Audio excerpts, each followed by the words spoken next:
How to stay healthy in the summer. Yeah, so there are certain principles that make you stay healthy from season to season, but during each one, you can actually do certain practices to make you even healthier during that season. Now, during the summer, it's pretty obvious, but I would like to go into some strategies that would help us make us even more healthy in the summer and how to amplify certain health practices. Starting with things to avoid, number one is sunscreen. Now, sunscreen has its place in certain instances. It's just that sunscreen is designed to block out UVB spectrum of light, which is responsible for vitamin D production. And also, a lot of us are afraid of the sun, unfortunately, and we think we need to lather up all the time. But the reality is that these commercial sunscreens are filled with toxic chemicals that actually cause skin cancer in the first place. So it's kind of ridiculous. There are certain healthy alternatives that have like zinc oxide and whatnot, but I like to see us get to a place where we build up our sun exposure till we don't really need it. I mean, if you think about coconut oil, that has a SPF of about 10. I use that time to time. Uh, Obviously natural. So we need the sun. We do not need to be blocking it out if we can. Number two, sunglasses. Now sunglasses block out pretty much all the sun's rays, and we have to keep in mind that 70% of the photoreceptors are located in our eyes. Now we get so many benefits just through seeing sun through the eyes, even if it's not direct. We help activate the circadian rhythm, which is basically the hormonal clock that we have. That helps set our hormones throughout the entire day. Light is the number one thing that actually sets that. Our eyes also produce melanin, by the way, the antioxidant that helps protect it against the sun. So building up that exposure as well. Now, if you want to look cool, wear sunglasses every now and then, that's all good. Just make it the exception and not the rule. Number three is excess entertainment. Now, many of us are indoors all the time, like especially kids, like they're just playing video games, watching TV, and if I'm entertained, that's all good. But just make sure you get outside, make sure you're doing the proper things to stay healthy, and become the greatest version of ourselves at the end of the day. Because if we wake up and just get better at whatever we do, master the craft, master ourselves, just invest in relationships, all these things are gonna pay great dividends down the line instead of just mindless entertainment. Has its place, I guess. I mean, I don't really do that myself, but to each their own. So let's get into the next section, which are things to add in.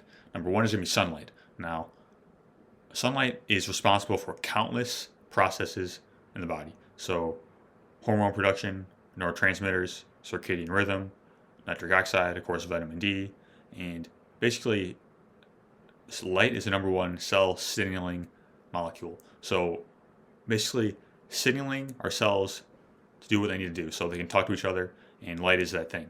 Now, when it comes to issues with the sun, is really people that just go out for an extended period of time and then don't go out in the sun for a long time. So it's just kind of like sporadic exposure instead of this gradual, consistent exposure. So that's what we're really designed to have in the first place. Now, a little fact is that we get vitamin D from the sun through the creation of UVB spectrum of light interacting with cholesterol in the skin. Now that really kickstarts the process to create vitamin D. There's more processes within that, but that's how it all starts. So just as much as you can, listen to your body, don't overdo it, but make sure you get in the sunlight. Number two is going to be earthing. Now earthing is the practice of staying connected to the earth. If we think about it, our ancestors have been connected to earth 24/7, and very up until recent times, we're now disconnected from the earth 24/7. And this has actually a lot of health effects in our bodies. So to give like a overview, we know that we are bioelectromagnetic beings. What that means is that we give off this energy, right? So doctors use things like EKGs or EEGs, electrocardiograms, electroencephalograms, which measure the electromagnetic energy that the brain and the heart put out. And we know we can get shocked, right? So we are conductive. We know this. Now, the Earth is brimming with something called free electrons. When you think of free electrons, think of them as antioxidants, because a free radical is an unpaired electron that needs a free electron, aka antioxidant, in order to get neutralized. Now, we know that just by being connected to the Earth, we absorb these free electrons very readily. Also, this is the source.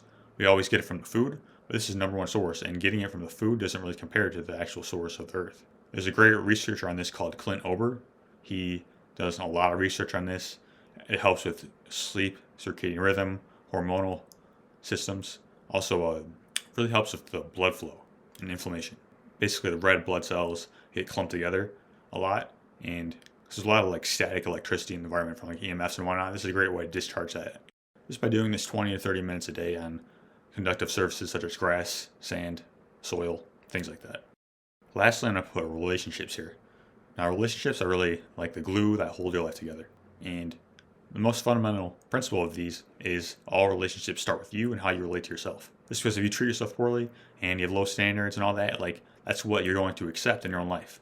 You know, like the more compassion you have and all that, like the more you have that within yourself, the more you're going to be able to give that to other people. So essentially working on yourself every single day to be the greatest version of yourself. I really feel like it's our duty. That's why we're here. Like we're not here to be average, we're here to be the best version of us. And the more we can be a model, the more that other people will do it, and that's how we create a better world. So really take time to invest in our people. Like make sure their needs are being met. You know, make sure that like they're doing the things that they need to do for themselves. Hold people accountable. Also challenge people. You know, if they're not reaching their potential in certain instance, be a shoulder to lean on. Be reliable. You know, all these things that kind of like just like nutrition. You know, like there's certain fundamental principles that if you follow, you will get a lot healthier, and it's like kind of what your body's designed for. And it's the same thing with anything else. Like there's certain foundational principles that we've covered in other episodes that if you follow, like you're going to have healthy relationships. And no one's perfect, but it's about progress every single day. Now, summer is a great time to get after it and make your dreams a reality. And the more energy that we have, the more life that we have within us, the easier that's going to be.